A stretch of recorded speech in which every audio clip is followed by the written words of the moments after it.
famous British Prime Minister Benjamin Disraeli, who once said, change is constant. In a progressive country, there must be change. So, yes, I'm happy watching the events unfold, and I'm happily sitting in Singapore waiting for change to happen. Now, Han Hui Hui. Well, my son need to serve NS. My son's surname is Tan. You know? Now that, Hui Hui, I'm sorry to stop you. I think you have posed what, to me, is going to be a critical issue in the coming years. Alright? You know something? I served 2.5 years in the Singapore Army. Alright? At that time, if you were an officer, you were required to serve 2.5 years. I had reservist obligations until I was 50. On my 50th birthday, I received a letter from MINDEF to say I was no longer liable for reservist duties. Now, today, NS has been cut down to I think 20 months. Yeah, I think that is right. But you know what is the more critical issue? The more critical issue is why are new citizens who are 30 years and above exempted from NS. I think that is very unfair. That is very unfair. And you know, Ng here and in Parliament says, oh, it's because young Singaporeans had the benefit of our system and so they must repay their obligation. What a stupid argument, honestly. You know, that foreigner who becomes a new citizen of this country is taking advantage of a system that was built up by indigenous Singaporeans. Why can a 30-year-old new citizen not be trained as a firefighter and have fought that fire in Tanjong Pagar a week ago? Right? There's absolutely no reason, right?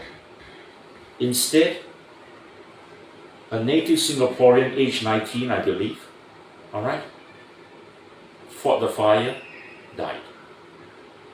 Now, I ask you, is that fair? Are you telling me that once a new citizen hits 30, he's no longer fit to be in the army? Then why is it that native Singaporeans have reservist obligations until 50 during my time? I do not know, that may have changed now. It may have shortened to 40, 45. I have not kept in touch. But Lawrence Wong wants to talk about the social contract. Yeah? He wants to talk about a lot of things which are completely irrelevant. He bypasses the main issues. But I ask you to ask one question. You know, when you talk about the social contract, it is your relationship, it is your contract between you as an individual and the government, the state. Don't tell me about other things, all right? I want you to answer me on the fundamental question. Why is it that Singaporeans above 30 have reservist obligations, but new citizens above 30 do not have any NS obligations? There's another thing. A lot of people like to say I'm a new citizen. So according to the government policy, to become a new citizen, to become a Singaporean, you need to earn a certain amount of income, you need to have certain qualification. So I leave those comments there because it just means that I fulfill those qualifications. And in order to add on to why these 30 years and above, they don't need to serve NS is an issue, is because if you are saying that these people above 30 years old cannot contribute and cannot serve NS to our country, then these people shouldn't be given the citizenship. I'm telling you why they make this policy. They know that if they insist on the new citizens above 30 doing NS, no one will become a new citizen, or those above 30 won't want to become a new citizen. It's as simple as that.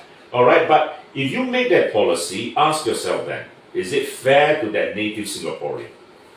And the answer is totally unfair. Because why? That native Singaporean, having had to do NS, has lost out 2 years at least. He's going to lose out in terms of job opportunities. Why is it that many employers want to employ foreigners? Because they don't have reservist obligations, right? Han Hui Hui, you have to pay $22,000 cost and disbursement to the AGC. What if you can't raise the money? What are you going to do? I will need to seek the law minister advice constantly. And we will continue making this video again. All the way, every single week. And I'll probably make video every single day on how I have to go to different government agencies and how it's like. So this year, I actually tried to go and seek pro bono legal advice from the government, because the government claims they provide pro bono legal advice. So there are a range of things that people have to go through. Then there are people who go to meet the people session, and a lot of them are actually... Okay, so in Singapore, we have this literacy rate of 99%, whereby a lot of people are educated in Singapore. But if you go to meet the people session, you can see that a lot of people are actually not educated in Singapore. They don't know how to fill out all these forms. So these are places that I can go. And for example, and to the AGC, because you postponed the 12 December event, the 12 December meeting at the court, therefore I didn't go down to the MPS. But because I stay in my estate and they publicize it into a big issue whereby we actually went to court because I'm going to move into my estate. So I went to court twice already because of that. But these are things that I didn't post. So I actually wanted to go to meet the people session, but I didn't go because the AGC postponed the date. So at the meet the people session the previous time, they said that the MP was not there, and there was chaos over there as well. So the residents tell me this kind of news. And I think these are very good content that I can use, since the AGC is the one giving me all this content to post. So there are a lot of issues in our estate, which the law minister himself posted on it. It's like they say Yishun is the so-called capital of Singapore. And in the capital of Singapore, there is this Melody Spring. Yeah, and in Melody Spring, the law minister mentioned that there is a person who purposely asked for a sheltered linkway. And the moment the law minister mentioned that there is a resident in Melody Spring asking for a sheltered linkway, everybody in Melody Spring know which block this person stays in. Because the entire Melody Spring is like a whole estate, and every single block is connected except for one block, which is the block that the law minister is criticizing, that this particular block has a lot of crazy people. And to the extent that they went to the MPS, meet the people session, and tried to harass the MP, according to the law minister. But why do they call it harassment? People have problem and look for the MP. If you think that is called harassment, it shouldn't be the MP in the first place, which is also why he didn't attend meet the people session. Why do MPs not attend meet the people session? I don't